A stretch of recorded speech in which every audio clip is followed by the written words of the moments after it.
Hi viewers, మనం వచ్చేసి లవకుశ పాఠంలో ఉన్నటువంటి బుర్ర కథ పద్య భాగంలో ఉన్నటువంటి ఆన్సర్ చూస్తూ ఉన్నాము. ప్రశ్నలకు జవాబులు. పూణే మహారాష్ట్ర గవర్నమెంట్. వినండి, సంభాషించండి. నీవు ఎప్పుడైనా బుర్ర కథను గూర్చి విన్నావా? అవును, విన్నాను. బుర్ర కథ అనేది ఆంధ్రప్రదేశ్, తెలంగాణ రాష్ట్రంలో ఎంతో ప్రసిద్ధి చెందినటువంటి ఒక సాంప్రదాయక జానపద కళారూపము.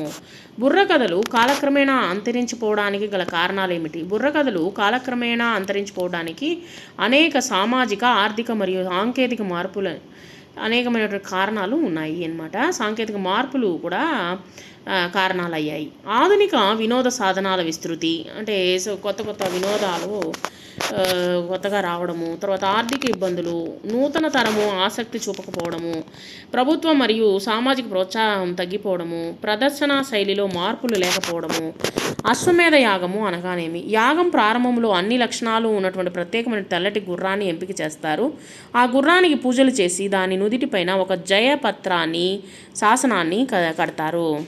ఆ గుర్రాన్ని 1 సంవత్సరం పాటు దేశాల మీదుగా స్వేచ్ఛగా తిరగడానికి వదిలిపెడతారు. గుర్రం వెనుక రాజు తరపున ఒక పెద్ద సైన్యం రక్షణగా వెళ్తుంది. ఆ గుర్రము ఏ దేశ సరిహద్దుల్లో వెళితే ఆ దేశ రాజు అశ్వమేధ యాగం చేస్తున్న రాజు యొక్క ఆధిక్యతను అంగీకరించాలి. గుర్రాన్ని ఎవరు ఆపకుండా తమ దేశము దాటిపోనిస్తే వారు ఆ రాజుకు లోబడినట్లే లెక్క. ఒకవేళ ఏ రాజైనా ఆధిపత్యాన్ని అంగీకరించాడు అంటే ఇష్టం లేకపోయినా వారు ఆ గుర్రాన్ని బంధించి వెనక ఉన్నటువంటి సైన్యముతో యుద్ధం చేయవలసి ఉంటుంది. గుర్రం ఎక్కడా బంధించకుండా లేదా శత్రువులను ఓడించి 1 సంవత్సరం తర్వాత క్షేమంగా తిరిగి వస్తే యాగము విజయవంతమైనట్లు ప్రకటిస్తారు. తిరిగి వచ్చినటువంటి గుర్రముతో ప్రధాన యాగం నిర్వహిస్తారు. ఆ యాగం ముగిసిన తర్వాత ఆ రాజును చక్రవర్తి లేదా సార్వభౌముడు అని పిలుస్తారు. చదవండి, ఆలోచించండి, రాయండి, చర్చించండి, రాయండి.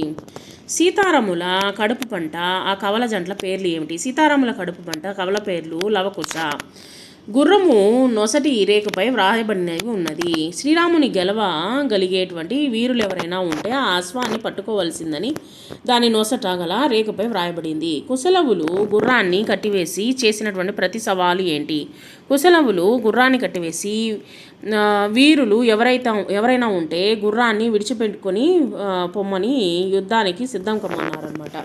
కుశలవులు యుద్ధమునందు లక్ష్మణ, భరత, శత్రుఘ్నులను ఓడించినటువంటి విధం ఏమిటి? కుశలవులు అడవిలో తిరిగేటువంటి పులులు మాదిరి జోడు ధనుస్సులు తీసి జోరుగా అంబులు, బాణాలు విసిరి వీరభద్రులు కాలరుద్రుల వలె యుద్ధమునందు భరత, లక్ష్మణ, శత్రువులను ఓడించినారు. కుశలవులు హనుమంతుల్ని బంధించిన విధానం ఏమిటి? కుశలవులు రామనామం చేయసాగారు. హనుమంతుడు యుద్ధం సంగతి మర్చిపోయినాడు. ఆ సమయంలో కుశలవులు హనుమంతుడిని బంధించారు. సరైనటువంటి సమాధానాన్ని గుర్తించండి. వాల్మీకి శ్రీరాముడు మరియు కుశలవుల మధ్య యుద్ధము ఆపాడు. హనుమంతుని దీనితో బంధించాడు. భక్తితో రామనామం చేసిన వారు హనుమంతుడు. రాముడు యుద్ధానికి వచ్చినది చివరకు. క్రింది పదాలు మీ సొంత వాక్యాల్లో ఉపయోగించరాయండి. స్మరించు. మనం కష్టాల్లో ఉన్నప్పుడే దేవుణ్ణి స్మరించడం వల్ల మనసుకు ప్రశాంతత లభిస్తుంది. ముక్తి. బలముతో సాధించలేని పనులను కూడా యుక్తితో సులభంగా సాధించవచ్చు. యుక్తి అది. స్వీయ స్పందనలో వచ్చేసి కుశలవుల బాలవీరులను స్మరిస్తూ సొంత మాటల్లో రాయండి. భాషా అవగాహన. పర్యాయ పదాలు వచ్చేసి అశ్వము, గుర్రము, తరంగము, హయము, సైన్యము, సేన, దళము, వాహిని. వ్యతిరేక పదాలు గెలుపు, ఓటమి, రక్షకులు, భక్షకులు, స్మరించు, విస్మరించు, వీరుడు, పిరికివాడు. క్రింది గుర్తించబడినటువంటి పదాలు ఏ వాక్యాంగానికి చెందినవో రాయండి. కుశలవులు రామనామం చేయసాగారు. కర్త వచ్చేసి కుశలవులు, కర్మ వచ్చేసి రామనామము, క్రియ వచ్చేసి చేయసాగారు. కుశలవులు హనుమంతుడిని బంధించారు. కర్త కుశలవులు, కర్మ హనుమంతుడిని, క్రియ బంధించారు. క్రింది పదాలకు వాచకాలను రాయండి. సీత మహతీ వాచకము, హనుమంతుడు మహద్వాచకము. గుర్తించబడినటువంటి ప్రత్యయములు ఏ విభక్తులకు చెందినవో రాయండి. హనుమంతుడు యుద్ధానికి వచ్చాడు, షష్ఠీ విభక్తి.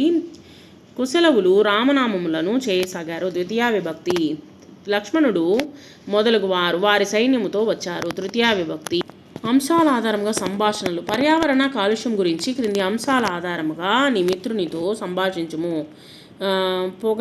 పోగైనటువంటి చెత్తా చెదారము, మురికి నీటి సదుపాయం లేకపోవడము, వాహనాల నుండి పెరుగుతున్నటువంటి తర్వాత వాచకముల్లో వచ్చేసి 2 మిస్ అయినది. అశ్వము వచ్చేసి అమహద్వాచకము, తండ్రి వచ్చేసి మహద్వాచకము. సరే, మనం సంభాషణ గురించి తెలుసుకుంటూ ఉన్నాం కదా. దాంట్లో వచ్చేసి పర్యావరణంలో తినే ఆహారం పట్ల తీసుకోవాల్సిన జాగ్రత్తలు. సరే, ఇక్కడ ఇద్దరు ఫ్రెండ్స్ వచ్చేసి మాట్లాడుకుంటున్నారు. కిరణ్, నమస్తే రవి, ఏంటి అలా ఆలోచిస్తూ కూర్చున్నావు, ముఖము చాలా సీరియస్గా ఉంది అనేసరికి రవి అంటున్నాడు, నమస్తే కిరణ్, ఏం లేదురా, ఈ మధ్య మన ఊర్లో నగరాల్లో కాలుష్యం మరీ ఎక్కువైపోతూ ఉంది కదా, దాని గురించి ఆలోచిస్తున్నాను. ముఖ్యంగా రోడ్ల పక్కన పోగైనట్టు చెత్తా చెదారం చూస్తుంటే చాలా బాధేస్తుంది. కిరణ్, అవును రవి, నువ్వు చెప్పింది నిజమే. జనాలు ఎక్కడ పడితే అక్కడ ప్లాస్టిక్ కవర్లు, కుళ్ళిన ఆహార పదార్థాలు పారేస్తూ ఉన్నారు. దీనివల్ల ఈగలు, దోమలు చేరి కలరా, మలేరియా, డెంగ్యూ వంటి భయంకరమైన వ్యాధులు వ్యాపిస్తూ ఉన్నాయి. రవి, కేవలం చెత్తే కాదు కిరణ్, మన వీధుల్లో సరైనటువంటి మురికి నీరు సదుపాయం లేకపోవడం వలన ఒక పెద్ద సమస్య. మురుగు కాల్వలు పొంగి పొర్లుతూ రోడ్లపైకి ఆ నీటిని అంతా వదిలేస్తూ ఉన్నారు. ఆ నిల్వ ఉన్నటువంటి మురికి నీటి వల్ల దుర్వాసన రావడమే కాకుండా భూగర్భ జలాలు కూడా కలుషితం అవుతూ ఉన్నాయి. కిరణ్, కరెక్ట్ రేరా. ఇక వాయు కాలుష్యం గురించి ఎంత తక్కువ మాట్లాడుకుంటే అంత మంచిది. రోడ్డు మీదకు వస్తే చాలు, వాహనాల నుండి వెలువడుతున్నటువంటి పొగ వల్ల ఊపిరి పీల్చుకోవడానికి కూడా చాలా కష్టంగా ఉంటుంది. ఆ నల్లటి పొగ వల్ల చిన్నపిల్లలు కూడా ముసలివాళ్ళు వరకు, చిన్నపిల్లల నుంచి ముసలివాళ్ళ వరకు అందరికీ ఆస్తమా, శ్వాసకోశ సమస్యలు వస్తూ ఉన్నాయి. రవి, అవును, ఈ రోజుకి వాహనాల సంఖ్య అనేటువంటి పెరిగిపోతూ ఉన్నది. మరి ఇలాంటి కాలుష్య వాతావరణంలో బ్రతుకుతున్నప్పుడు మనం తినేటువంటి ఆహారం పట్ల తీసుకోవాల్సిన జాగ్రత్తలు చాలా ముఖ్యము. కిరణ్, ఖచ్చితంగా మనం తీసుకునేటువంటి ఆహారమే మన ఆరోగ్యాన్ని కాపాడుతుంది. అందుకే కొన్ని జాగ్రత్తలు తప్పనిసరిగా పాటించాలి. బయట ఆహారం వద్దు, శుభ్రంగా కూరగాయల పండ్లను కడగాలి, కాచి చల్లార్చిన నీరు త్రాగాలి, తాజా ఆహారం తినాలి. రవి, చాలా మంచి విషయాలు చెప్పావు కిరణ్. పర్యావరణాన్ని కాపాడుకోవడము మన బాధ్యత. అలాగే కాలుష్యం నుండి మనల్ని మనం రక్షించుకోవడము మన చేతుల్లోనే ఉంది. రేపటి నుండి నేను కూడా వచ్చేసి ఈ యొక్క జాగ్రత్తలను ఖచ్చితంగా పాటిస్తాను. కిరణ్, చాలా సంతోషం రవి. మనతో పాటు మన చుట్టుపక్కల వారికి దీనిపైన అవగాహన అనేటువంటిది కల్పిద్దాము.